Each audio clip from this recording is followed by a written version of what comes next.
esperar un cachito y ya arrancamos. ¿Pudieron entrar todos al aula virtual? ¿Tuvieron algún problema o algo? Ayer, así rápidamente, vimos nuestro objeto de estudio en química, el átomo, las partículas subatómicas, vimos cómo determinar la cantidad de cada una de ellas, vimos también cómo determinar la masa de un átomo con la unidad correspondiente, vimos las moléculas, cómo determinamos también el peso de una molécula, vimos también una nueva unidad que era el mol, y pudimos determinar también el peso o masa molar, o sea, de un mol, que coincidía numéricamente con la de un átomo o de una molécula, solo que se diferencia en la unidad, no es UMA, sino era gramos. Y hasta ahí, no, vimos iones también, definimos bien qué era un ion, y hasta ahí quedamos con la tarea de ver al menos la tabla de cationes y aniones, que es lo que nos va a hacer falta para lo que vamos a ver ahora, que va a ser fundamentalmente, o nos vamos a enfocar a los compuestos, a la formación de los distintos compuestos. Cuando nos referimos a los distintos compuestos que vamos a formar, son las moléculas, nuestro objeto de estudio, ¿sí? Cómo a partir de los átomos se unen, reaccionan para formar las moléculas, que es los compuestos, que son los que vamos a utilizar. Antes de arrancar, necesitamos saber cómo nombrar los compuestos. Entonces, para poder saber cómo formarlos, también necesitamos saber cómo nombrarlos. Entonces, vamos a ver los distintos tipos de nomenclaturas que existen de los compuestos. Tenemos 3 tipos de nomenclaturas. La primera es la sistemática, la nomenclatura sistemática, donde básicamente lo que se usan son prefijos numéricos, mono, di, tri, teta, penta, hexa, hepta, octa, nona, deca, etcétera, etcétera, que indican las cantidades de átomos que hay en ese compuesto. Por ejemplo, este compuesto, que tiene un subíndice de 2 en el nitrógeno y de 3 en el oxígeno, se lo nombra como trióxido de dinitrógeno. O sea, 3 oxígenos y 2 nitrógenos. La nomenclatura Stock usa el nombre genérico de la función, o sea, si es un óxido, un hidruro, un hidróxido. Por lo tanto, vamos a necesitar saber la familia de compuestos a la que pertenece ese compuesto, seguido del nombre del elemento y el estado de oxidación en números romanos y entre paréntesis. Cuando nos referimos a estado de oxidación, seguramente ustedes en el cole lo vieron como valencia. No es lo mismo el estado de oxidación que la valencia. Ni lo vamos a definir ahora, simplemente sepan de que a ver, si ustedes me dicen a mí, tiene una valencia de -2, yo les voy a entender, porque se suele usar decir valencia. Lo correcto es decir el estado de oxidación. Aclaro por las dudas. Bien, entonces en la nomenclatura Stock les decía el nombre de la función, óxido, hidruro, hidróxido, lo que fuere, seguido el nombre del elemento y el estado de oxidación al final en números romanos y entre paréntesis. Entonces, en este mismo compuesto, que es un óxido, pertenece a la familia de los óxidos, este compuesto se va a llamar óxido, seguido por el elemento, que es el nitrógeno, óxido de nitrógeno, y al final, entre paréntesis y en números romanos, el estado de oxidación del elemento en cuestión, el nitrógeno, que está con estado de oxidación más 3. Entonces, 3 en número romano. Eso para el caso de la nomenclatura Stock. Para la nomenclatura tradicional, se usa una serie de prefijos y sufijos según la cantidad de estados de oxidación que tenga el elemento. O sea, según cuántos numeritos o cuántos estados de oxidación tiene el elemento que está formando ese compuesto. Cuando el elemento tiene un solo estado de oxidación, se usa el nombre del elemento como tal. Por ejemplo, ¿alguien tiene alguna duda o está el micrófono prendido? Rodrigo, ahí está. Bien. Fíjense, y de paso vayan familiarizándose. Sí, no hay problema, Rodrigo. De cualquier cosa yo los callo. Bien, les decía entonces, ¿cómo lo vamos a saber? Se van a ir fijando en la tabla periódica. Fíjense en la tabla, los estados de oxidación, busquen. Voy a poner la cámara 2 segundos. Fíjense, por lo menos en mi tabla, que encima tengo esfumado, no se puede ver, perdón, pero bueno. En la tabla, fíjense que tienen especificado que es cada cosita. No sé si lo pueden ver ahí. Bueno, tienen supuestamente dónde están los estados de oxidación, el número atómico y demás. Fíjense y familiarícense con la ubicación de los estados de oxidación. Entonces, si se fijan, por ejemplo, el calcio tiene un único estado de oxidación que es +2. Entonces, como el elemento que está formando el compuesto tiene un solo estado de oxidación, como es el caso del calcio, se lo nombra como tal. Entonces, este compuesto es un óxido, pertenece a la familia de los óxidos. Entonces, óxido, como el elemento en cuestión tiene un solo estado de oxidación, se lo nombra de calcio. Eso cuando el elemento tiene un solo estado de oxidación. Cuando tiene dos estados de oxidación, se usa de menor a mayor los sufijos oso e ico. Siempre es de menor a mayor los estados de oxidación, oso, ico. Fíjense, el hierro, que tiene un número atómico de 26, con eso ya lo podemos ubicar más rápido. 26 tienen dos estados de oxidación, +2 y +3. Entonces, de menor a mayor, en este primer compuesto, en este primer óxido, el hierro está con el estado de oxidación más chico, +2. Entonces, se lo va a llamar óxido ferroso. Ferroso porque viene del latín del ferrum, que es el hierro. Por eso el símbolo químico del hierro es Fe. No es óxido hierroso, porque lo he escuchado. Ferroso. En este otro compuesto, en este otro óxido, el hierro está con el estado de oxidación mayor, o sea, +3. Entonces, la función química de ese compuesto es óxido, entonces de menor a mayor, el sufijo ico en este caso sería óxido férrico. No hierrico, por favor. Óxido ferroso y óxido férrico. Tiene dos estados de oxidación, de menor a mayor, ferroso y férrico. Esos sufijos.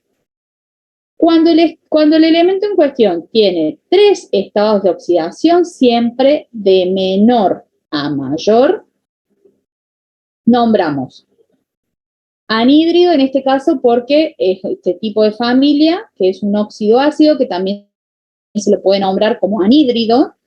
Este compuesto, en este compuesto el azufre está con el menor estado de oxidación, o sea, con +2. Entonces, anhídrido hiposulfuroso tiene un prefijo, el prefijo hipo, y el sufijo oso, de menor a mayor. Hiposo, oso, ico. En este caso sería hiposulfuroso. En este otro compuesto está con el estado de oxidación del medio. 2, 4. Con 4 está. Entonces se lo nombra con el sufijo oso. Anhídrido sulfuroso. En este tercer compuesto está con el mayor estado de oxidación, que es +6, entonces corresponde el sufijo ico, anhídrido sulfúrico. Sulfúrico, no azufroso ni azúfrico. El azufre viene del sulfurum, del latín, por eso el símbolo químico del azufre es la S, y por eso lo nombramos como sulfuroso y no azufroso ni azúfrico, por favor.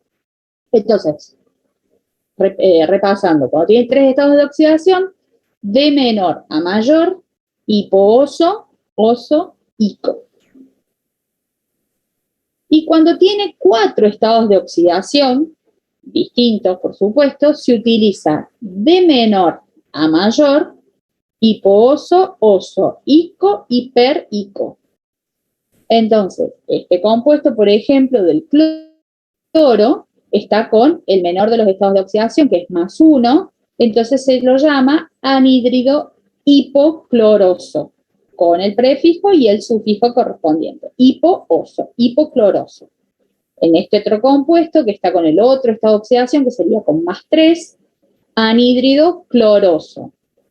En este otro compuesto, está con el que sigue, con +5, anhídrido clórico, y en este, que es el mayor de los estados de oxidación, que es +7, anhídrido perclórico.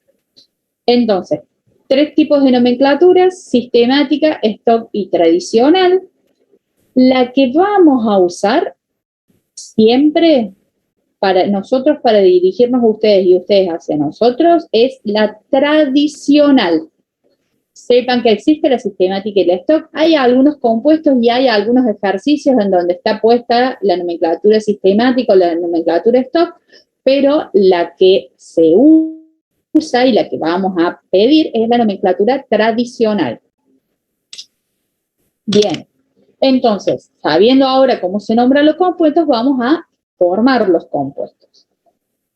Primero y principal, tomen su tabla y fíjense que tienen una línea que va por debajo del boro, arriba del aluminio, por debajo del silicio, arriba del germanio, el arsénico, antimonio. Fíjense que tienen una diagonal, que es esta que marco acá en la presentación, que separa. Algunos la tienen marcada, si tienen la tabla que les mostré, la mía, la editorial AZ, no la tiene marcada, les permito que la rayen, le pueden hacer la rayita y marcar esa línea. Esa diagonal separa la tabla periódica entre metales y no metales. Todo lo que está a la izquierda de esa línea, que en este caso está en rosa, corresponde a elementos metálicos, y todo lo que está a la derecha de la tabla, que está en verde, incluido el hidrógeno queda acá arriba, pero tiene propiedades de no metal, son, como les decía, no metales. Con la excepción, por supuesto, de la última columna, donde están los gases nobles, que esos no reaccionan. Eso ya lo vamos a ver. Pero mientras tanto, separemos entre metales y no metales. Lo que vamos a hacer ahora va a ser formar estos compuestos, con los que vamos a trabajar, estas familias de compuestos, teniendo en cuenta entre metales y no metales. El primer grupo de familia que vamos a formar van a ser los óxidos, que son compuestos formados por la unión de oxígeno con otro elemento de la tabla periódica. ¿Cuál elemento? Cualquiera, ya sea metal o no metal. Gases nobles, esto que está en amarillo, no. Vamos a diferenciar entre óxidos básicos y óxidos ácidos, o sea, reacción entre lo que está a la izquierda de la tabla con lo que está a la derecha de la tabla con oxígeno. Entonces, los primeros son los óxidos básicos, que están formados por la reacción entre oxígeno. El oxígeno es oxígeno molecular, o sea, es una molécula de oxígeno con un estado de oxidación -2 y un metal, o sea, los que están a la izquierda de la tabla. Por ejemplo, la reacción de oxígeno molecular, recuerden que este subíndice 2 indica que esta molécula está formada por 2 átomos de oxígeno, con hierro. El hierro es atómico, no es una molécula, entonces lo escribimos tal cual. Flechita y formamos el compuesto. Debemos balancear las ecuaciones, es decir, que tiene que haber lo mismo de un lado que del otro. Esto ya lo vamos a ver con la parte de estequiometría, que es el tema que sigue, donde básicamente debemos aplicar la ley de conservación de masa. ¿Qué pasa? Esta flecha no es un agujero negro ni una máquina que genera compuestos. O sea, lo mismo que hay de un lado tiene que haber del otro. ¿Por qué? Por ley de conservación de la masa. Entonces, si tengo 2 átomos de oxígeno de este lado, lo que se agrega es un coeficiente estequiométrico, que es este número, ¿sí? Que afecta a esta molécula y hace que de esta forma yo tengo 2 por 1, 2 átomos de oxígeno del lado de los productos. Entonces tengo la misma cantidad. Al haber agregado este 2, tengo ahora 2 por 1, 2 átomos de hierro de un lado, y por lo tanto debo agregar del lado de los reactivos un coeficiente estequiométrico para balancear la ecuación, igualarla, que haya lo mismo de un lado que del otro. Ya lo vamos a ver bien en estequiometría, pero bueno, simplemente se los nombro. No podemos agregar subíndices acá porque deja de ser esa molécula. Es como si a la molécula de agua, en lugar de 2 átomos de hidrógeno, le metemos 3. No, porque deja de ser agua, entonces no podemos agregar subíndices, lo que se agrega son estos coeficientes estequiométricos. Entonces formamos este compuesto, este óxido. Este óxido, dijimos que el oxígeno va a estar siempre con el estado de oxidación -2. El hierro, para estar formando esta molécula, tiene que estar con el estado de oxidación +2. Para poder formar esta molécula. O sea, está con el estado de oxidación más chico. Acá es lo que seguramente lo hayan visto en el cole o si en alguna química que hayan tenido, el famoso intercambio de valencias. El intercambio de oxidación. El estado de oxidación del oxígeno pasa como subíndice al del hierro, el del hierro pasa como subíndice del oxígeno, se simplifican porque son múltiplos, son los dos iguales, múltiplos de 2, se simplifica, entonces queda formada la molécula. Esa es una forma de formar estos compuestos. Entonces tenemos este compuesto, que es un óxido, que está con el estado de oxidación más chico de los dos que tiene el hierro. ¿Cómo se llamaría esta molécula entonces? Es pregunta.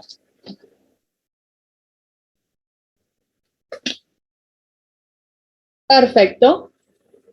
Es el óxido ferroso, porque está con el estado de oxidación más chico del hierro, de los dos que tiene, y es un óxido.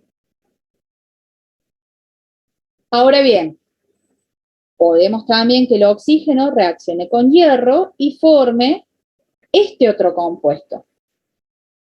Tengo 2 átomos de oxígeno de este lado tengo 3. Si agregamos un 2 acá, yo tengo ahora 2 por 3, 6. Agregamos un 3 de este lado, 3 por 2, 6. 2 por 2 de hierro, tengo 4 de hierro del lado de los productos, 4 del lado de los reactivos. La ecuación está balanceada. Entonces, tenemos este compuesto, el oxígeno siempre con estado de oxidación -2, el hierro para formar este compuesto está con +3, se intercambian los estados de oxidación como subíndices, no son múltiplos, no los podemos simplificar, queda así.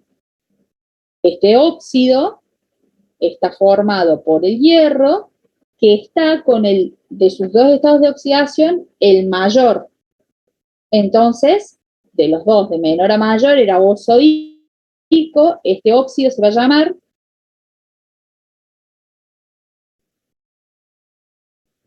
perfecto, óxido férrico.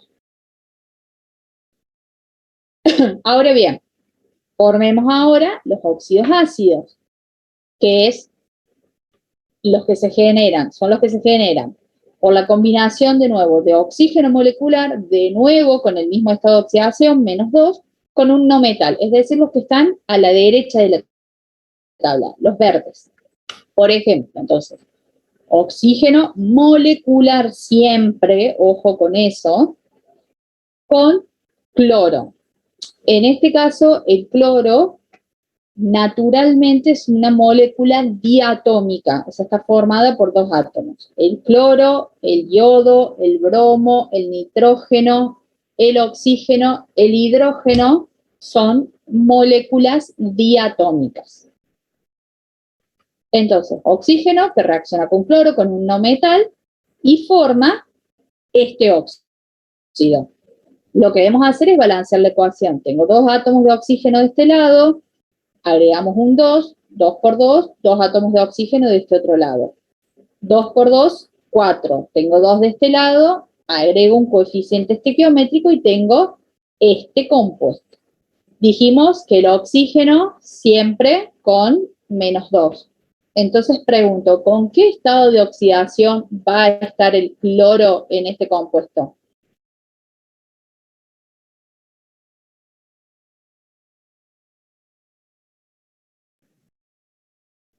Con 1. Con 1, perfecto, más 1. Perfecto. Va a estar con +1. Entonces, como el cloro tiene 4 estados de oxidación, 1, 3, 5 y 7, o sea, tiene 4 estados de oxidación: hipo-oso, oso, ico y per-ico. En la nomenclatura tradicional estoy repitiendo prefijos y sufijos. Está con el más chico de 4, es un óxido ácido. A los óxidos ácidos los podemos nombrar como anhídridos. Entonces este compuesto se va a llamar anhídrido hipocloroso. Anhídrido porque es un óxido ácido, hipocloroso porque está con, de los 4 estados de oxidación, el más chico.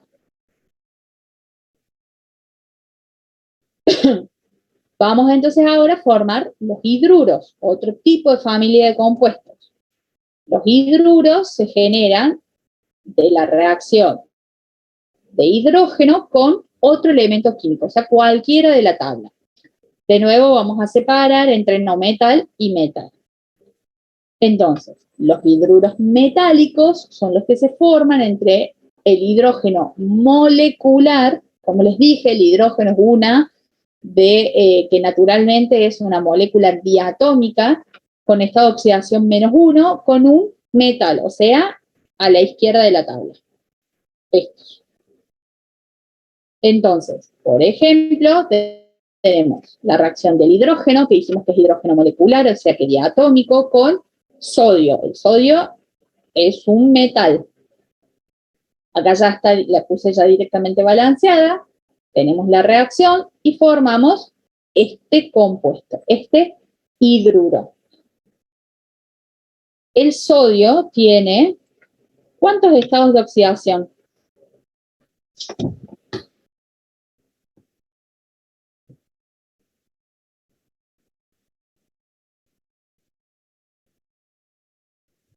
Uno. Uno solo. Uno. Tiene uno solo y es +1. Entonces, pregunto, ¿cómo se va a llamar este compuesto?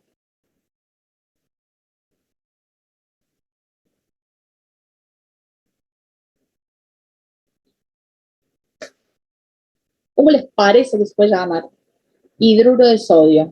Hidruro de sodio. Pertenece a hidruros y como el sodio tiene un solo estado de oxidación, el nombre con el nombre de sodio. Perfecto. Tenemos también los hidruros no metálicos, o sea, formados entre oxígeno con un 1 y un no, o sea, a la tabla, los verdes. Tenemos el hidrógeno, reacciona con nitrógeno, que es un no metal. Como les nombré, el nitrógeno también es una molécula diatómica, el cloro, el bromo, el yodo, el nitrógeno, el oxígeno, el hidrógeno, moléculas diatómicas, forma este compuesto. Este compuesto se va a llamar hidruro de hidrógeno. Los hidruros no metálicos se los nombra con el elemento terminado en uro de hidrógeno. Esta es la nomenclatura menos común en el caso de los hidruros no metálicos. Los hidruros no metálicos en realidad tienen nombres especiales. Este compuesto es comúnmente conocido como amoníaco. Fíjense, también tienen en la guía una tabla donde están todos los nombres especiales de este tipo de compuestos. Metano, agua es nombre especial de un hidruro no metálico, amoníaco, fosfina. Este tipo de compuestos entonces se los nombra comúnmente con estos nombres especiales. Si no, lo pueden nombrar o se nombra también como el elemento, el no metal, terminado en uro de hidrógeno. Dentro de los hidruros no metálicos existen los hidrácidos, que son un subgrupo especial dentro de los hidruros no metálicos, que básicamente son ciertos elementos, vamos a decirles, que cuando reaccionan con hidrógeno generan estos hidruros que forman disoluciones ácidas en agua. Esto lo vamos a ver literalmente la última unidad. Forman compuestos que son capaces de ceder hidrógeno, o sea, son ácidos. Son ciertos compuestos que lo forman. ¿Cuáles son estos compuestos que forman los hidrácidos?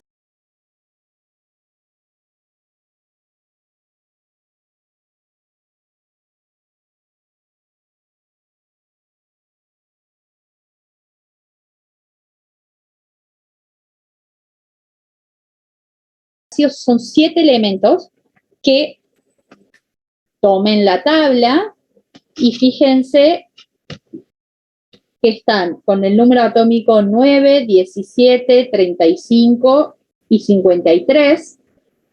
Son literalmente estos que estoy marcando acá, o sea, los que están, la columna que les anterior a los gases nobles, flúor, cloro, bromo, yodo. Una columna anterior, telurio, selenio y azufre. Fíjense, acá están puestos como están en la tabla, leyendo la de la izquierda. Estos 7 no metales, cuando forman hidruros no metálicos, pueden generar hidrácidos, es decir, que forman una disolución ácida en agua. Cuando forman el hidrácido, lo hacen utilizando siempre el estado de oxidación más chico y negativo. El flúor, fíjense que tiene un estado de oxidación -1. Es la única que tiene, es la más chica y la negativa. En el caso del cloro, estuvimos diciendo que tiene 4 estados de oxidación. 1, 3, 5 y 7. Entonces, va a formar hidrácidos usando la más chica, o sea, 1, y negativa, o sea, -1. Para el caso del bromo, va a hacer lo mismo, va a utilizar -1. Para el caso del yodo, -1.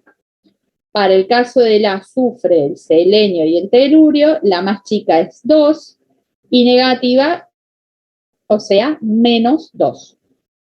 Ese es el estado de oxidación que usan estos no metales para formar hidrácidos.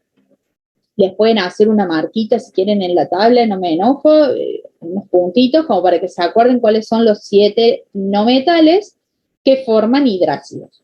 Lo que hay que acordarse es que siempre con el estado de oxidación más chico y negativo.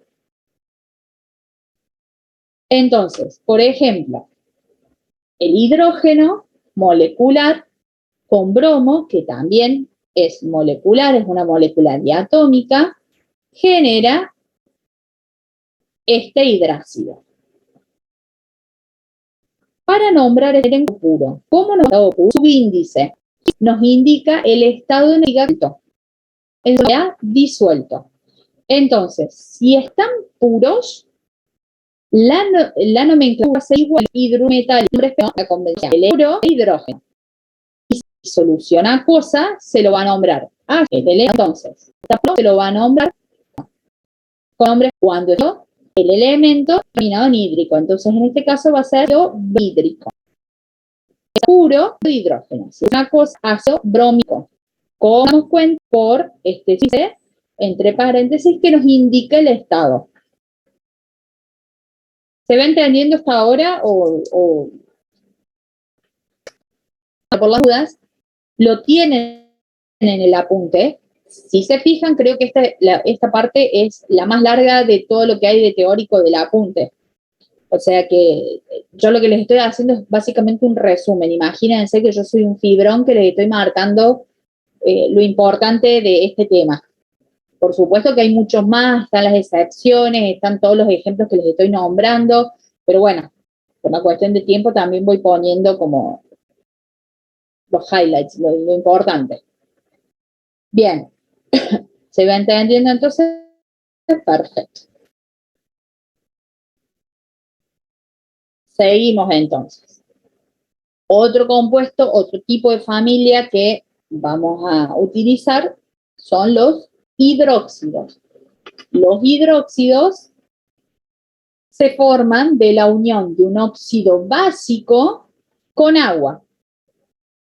Entonces, teníamos este óxido, que ¿cómo se llamaba? ¿Óxido cuánto?